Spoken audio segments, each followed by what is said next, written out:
짧게 전할 거니까요. 너무 긴장하지 마시고. 믿음의 터 위에 굳게 서라. 믿음의 터 위에 굳게 서라 라는 제목으로 하나님 말씀 증거하겠습니다.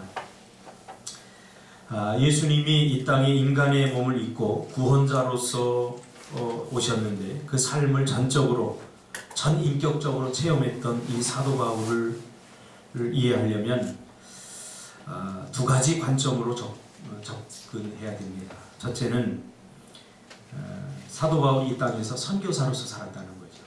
선교사로서의 사도 바울이라고 하는 관점과 또 하나는 목회자로서의 사도 바울입니다. 그는 복음을 전했을 뿐만 아니라 복음을 전해서 새 생명을 통해 얻은 그 사람들을 목회를 했던, 교회를 세우고 목회를 했던 분입니다. 그래서 사도 바울을 이해하려면 선교사로서의 사도 바울과 또 목회자로서의 사도 바울로 우리 접근해야 됩니다. 그래서 그가 쓴 이 서신서를 보면 선교사로서의 고민과 또 목회자로서의 고민이 고스란히 담겨져 있음을 보게 됩니다.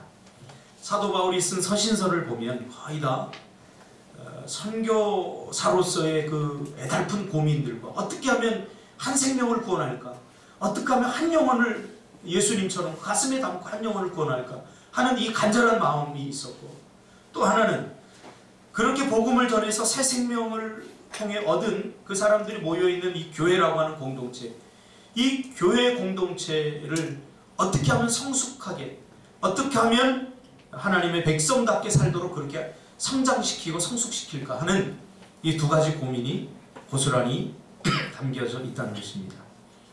그런데 이 두 고민은 결국 다르지 않습니다. 이 두 가지 고민은 각각 다른 것 같은데 다르지 않습니다. 저는 이번 선교를 통해서 선교사로서의 고민과 목회자로서의 고민이 다르지 않다는 것을 분명히 발견했습니다. 선교사님의 고민도 제가 듣고 또 제 고민도 선교사님과 함께 나누면서 결국 우리가 고민하는 것이 뭐 때문에 고민하는 거지 이렇게? 결론은 하나예요. 바로 한 영혼에 대한 목마름입니다. 선교사님의 고민도 한 영혼을 구원하기 위한 고민이고 저의 고민도 그 한 영혼에 대한 고민이더라고요. 예수님의 고민 역시 한 영혼이었습니다. 그는 자신이 이 땅에 온 이유를 요한복음 10장 10절에서 밝히고 있습니다. 도둑이 오는 것은 도둑질하고 죽이고 멸망시키려는 것뿐이요 내가 온 것은 양으로 생명을 얻게 하고 더 풍성하게 하려 하는 것이라.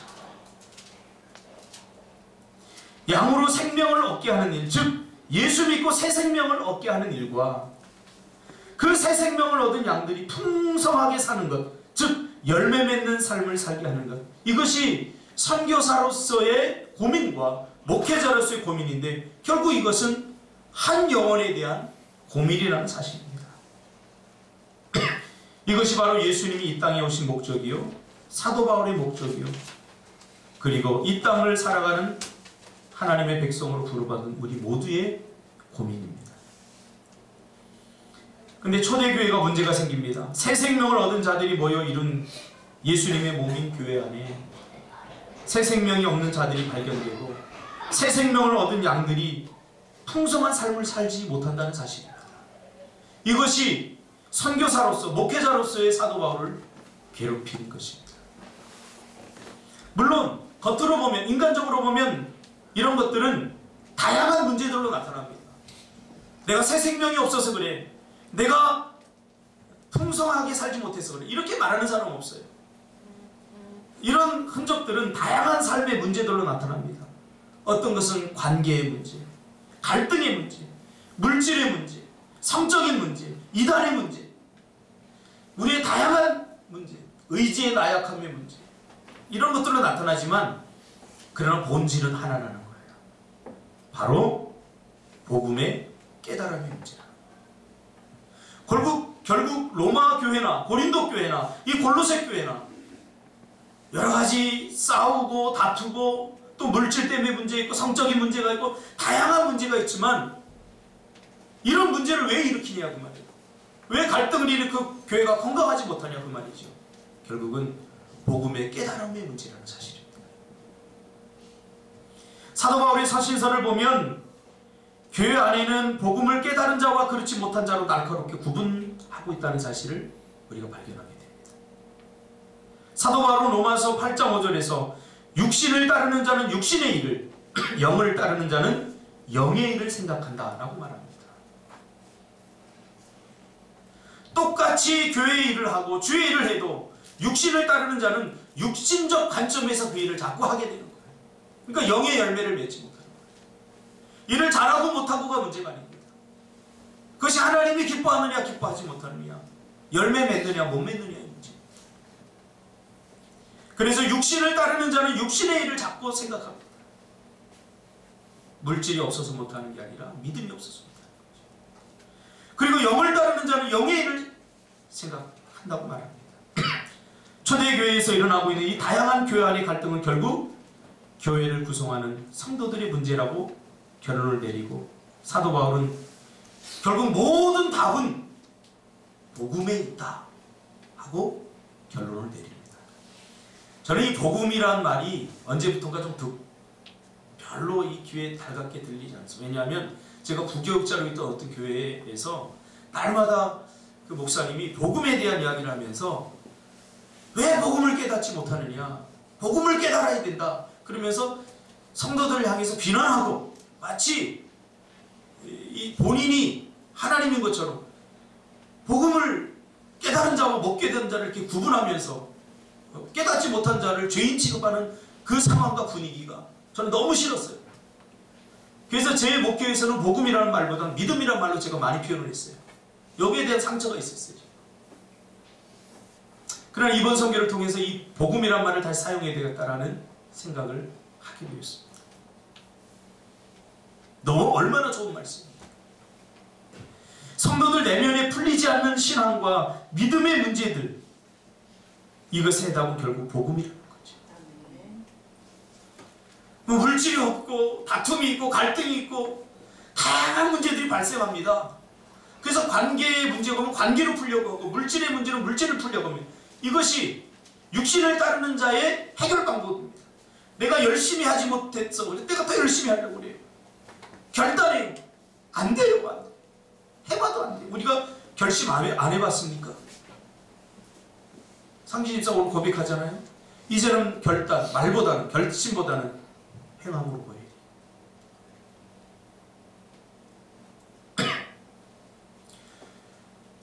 복음이 우리 인생의 해답이죠. 그래서 예수님께서 이 땅에 오신 거죠. 복음은 곧 예수님입니다. 복음을 깨달으면 모든 것이 다 풀려버립니다. 그런데 여기서 우리가 잘 생각해야 되는 것이 하나 있어요. 뭐냐면, 많은 사람들이 이렇게 이야기하니까 복음을 이해하려고 합니다. 복음은 이해하는 것이 아니라 깨닫는 것입니다. 그럼 이해하는 것과 깨닫는 것이 어떻게 다르냐? 이해는 나의 죄악된 이성으로 복음을 이해하려고 하는 노력을 말하는 거예요. 복음의 내용에 대해서 모르는 사람이 아무도 없어요. 다 알아요. 그러나 복음을 이해하는 것과 깨닫는 것은 달라요. 복음을 이해한 사람은 어떤 말을 합니까? 내가 복음의 내용에 대해서 다 알고 있지만, 그러나 그렇게 안 돼. 내가 어떻게 살아야 되는 건 알지만 그렇게 안 돼. 이것이 복음을 이해한 사람입니다. 그러나 복음을 깨달은 사람은, 복음을 깨닫는 것은 내 안에 구원을 허락한 성령께서 깨닫게 하시는 거예요. 깨닫는 것은 내 의지와 이성으로, 내 감정으로 깨닫는 것이 아니라 성령께서 전적으로 개입하셔서 깨닫게 하시는 거예요. 할렐루야. 아멘. 복음을 깨달아야 돼요. 아멘. 깨달으면 내 안에 구원을 허락한 성령을 의지함으로 그의 깨닫게 하심을 내가 받아들이는 거예요. 이번에도 우리 청년들이 늦게까지 밤 12시 넘어서까지 로마서를 저와 함께 공부하고 읽고 하면서, 이해하는 것과 깨달은 것은 다르구나, 그런 것을 고백을 하는 것을 들었습니다. 그러면 복음을 깨달은 사람들은 어떻게 삽니까? 그분과 연합하여 하나 되었다는 것을 인정하고, 예수님과 내가 연합하여 하나 되었다는 것을 인정하고 연합된 삶을 삽니다. 아멘. 이 연합이라고 하는 것은 그분이 내 안에 오셔서 나와 함께 사는 겁니다. 할렐루야. 아멘. 그래서 그분의 삶이 나의 삶이 되는 거예요. 연합이라고 하는 것은 그동안은 내 마음대로 내 뜻대로 그분과 함께 하지 않고 연합되지 않고 내 마음대로 내 뜻대로 살았는데 이제는 그분이 내 안에 들어오셔서 그분의 삶이 나의 삶이 되는 거예요. 이게 연합이에요. 근데 이것을 방해하는 것이 있습니다. 그게 뭐냐면 맹각교 선교사님이 이렇게 고백하더래요. 우리 성도의 고통이 있는데 뭐냐면 이미 구원받았음에도 불구하고 여전히 죄와 싸워야 되는 것이다. 이것이 성도의 가장 큰 고통이고 가장 힘겨운 문제다. 제가 늘 이야기하죠. 기독교는 돛 닦는 종교가 아닙니다. 30년 믿었다고 40년 믿었다고 제가 나를 공격하지 않는 거 아니에요. 계속해서 제가 공격해요. 목사가 되었다고 죄에서 자유로운 것 아니에요. 순간순간 매일매일 죄가 공격해옵니다. 그래서 항상 깨어 기도해야 되는 거예요. 순간순간 성령의 인도하심을 붙잡지 않으면 누구라도 다 쓰러지고 누구라도 다 넘어지게 돼 있어요. 이것이 우리의 고통입니다.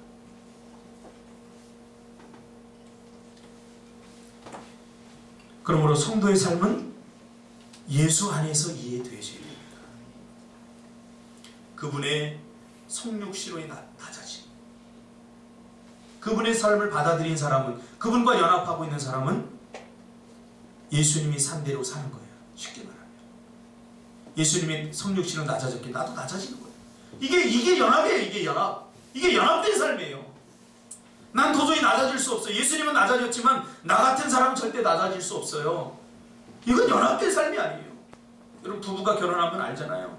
연합하기가 얼마나 힘든지. 각각 자기의 삶의 방식대로 살아왔기에 서로 갈등이 일으키고 문제가 일으킵니다. 그러니까 연합이 안 되는 거예요.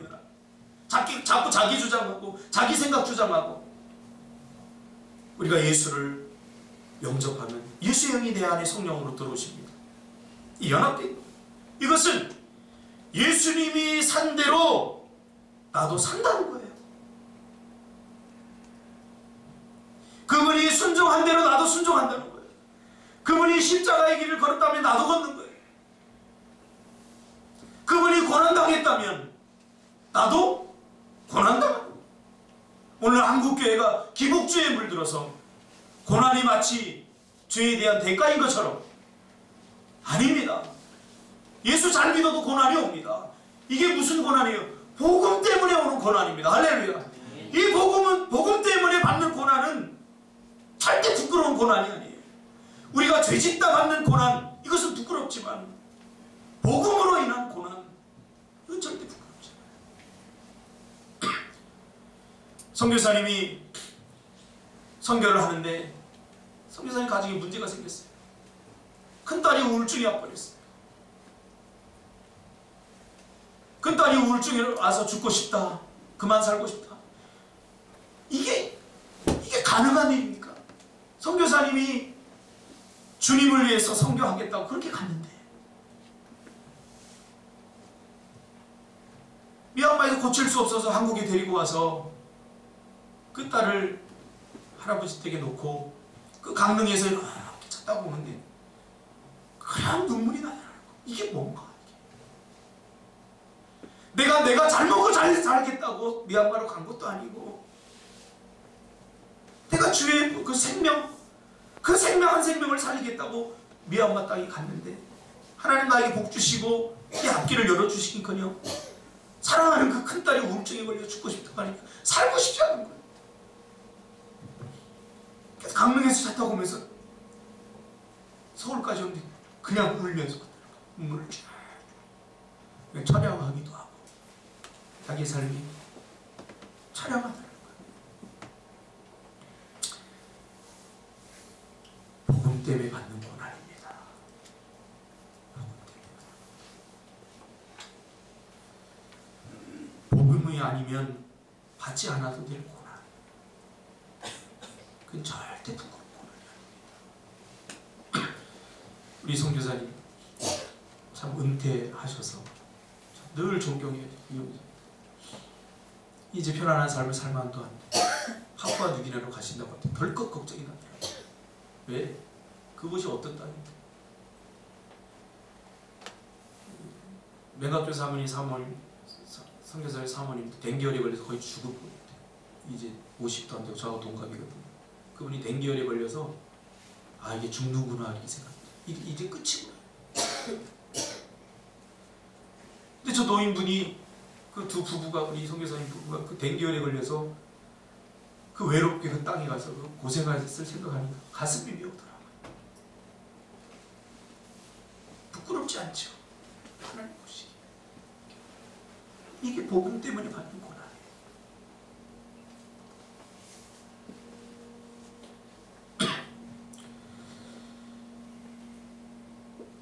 예수 믿고 잘 되겠다, 예수 믿고 성공하겠다 버리세요. 예수님의 성육신, 겸손, 순종, 십자가의 길, 고난, 죽음, 부활, 그 삶에 내가 동참하는 겁니다. 그러나 이 삶에 동참하면 끝내 승리하게 되죠. 하나님의 방법. 이게 우리의 소망 아닙니까? 고난이 고난으로 끝나는 것이 아니라, 죽음이 죽음으로 끝나는 것이 아니라, 예수님은 모든 육신적인 죄악들을 다 깨버리고 부활을 승천하십니다. 이것이 바로 부활의 소망입니다. 우리가 이 땅에서 붙들어야 될 유일한 소망 아닙니까? 그러므로 풍성한 삶, 즉 결실을 맺으려면 복음에서 흔들리지 말고, 다시 말하면 그분의 삶에 동참함으로 만나게 되는 여러 가지 고난, 우리 이제 청년들은 또 빚져서 갔기 때문에 이제 갚아야 돼요. 이게 뭐예요? 무슨 짓이에요? 와로 웨스트. 이게 웬 낭비예요? 복음 때문에. 2주 동안 문을 열지 못했기 때문에 이제 그 물질로 인한 퍼니시먼트를 또 고스란히 1년 동안 받아야 돼요. 이게 무슨 고난이에요? 이게 복음 때문에 받는 거예요. 그러다 보면 흔들릴 수가 있어요. 언제까지 이렇게 해야 되는가? 얼마나 더 해야 되는가? 여기서 우리가 흔들릴 수 있지. 그러나 복음을 위한 고난이 올 때 흔들리지 말고 견고하게 설 때 결국 복음의 열매를 맺게 된다는 거. 할렐루야. 열매는 견딘 자들의 몫이에요. 그러므로 결실을 맺으려면 흔들리지 말고 확신을 가지고 좌로나 우로나 치우치지 말고 그 길을 걸어가야 한다는 것입니다.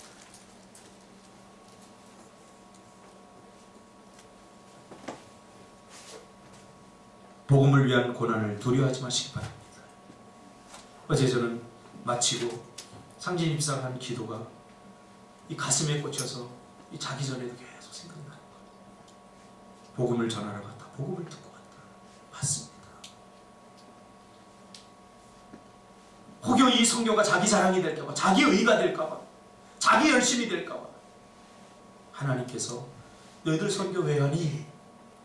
하고 우리에게 다시 복음 때문이라고 하나님께서 들려주고 싶었던 거죠. 너희들 왜 사니? 무엇 때문에 사니? 복음 때문에 사는 거죠. 있어야 할 것이 없을 때 찾아오는 것이 허무입니다. 있어야 할 것이 없을 때 찾아오는 게 허무함입니다. 우리에게 있어야 할 건 뭡니까? 복음 아니겠습니까? 왜 성도들이 허무해집니까? 있어야 할 것이 없기 때문에. 있어야 할 것이 없기 때문에. 세상 끝날까지 주님이 우리와 함께 하심을 믿기에, 우리는 알기에 어떤 순간에도 흔들리지 않고 견고히 서시길 바랍니다. 오늘 사도 바울은 그것을 믿음의 터 위에 굳게 서라 이렇게 말하고 있습니다. 기도하겠습니다. 주님 고맙습니다.